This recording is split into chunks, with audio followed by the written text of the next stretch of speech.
Müğənni Nura Surinin dövlət konsertlərinə dəvət almaması ilə bağlı paylaşımına bir çox sənət adamı da qoşulub. Ajansız xəbər verir ki, onlar arasında müğənni Xatirə İslam da yer alıb. O bildirib ki, illərdir Mədəniyyət Nazirliyinin keçirdiyi tədbirlərdə yer almır. Hər zaman söz-söhbətdən qaçmışam. Heç vaxt ürəyimdən keçəni dilimə gətirməmişəm. Hər zaman içimdə boğmuşam. Bir gün yəqin ki, içim dağılacaq. Çünki mən danışanda davamını saxlaya bilmirəm. Sona qədər vuruşmağa da canım o deyil. Əsəbləşməyin, sizi sevirəm. Mən özüm də 19 yaşından bu yana dünyanın hər bir yerində Azərbaycanı təmsil etməyə getmişəm.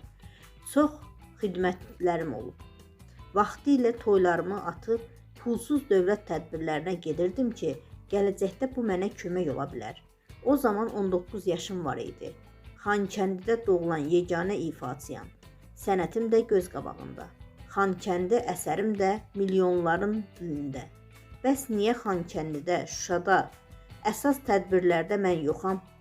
Mən heç vaxt heç kimə, nəyəsə görə danışmamışam. Heç kimlə də problemim yoxdur. Amma bir yoldaş kimi sizə lazım olsa yanınızdayam, hər mənada.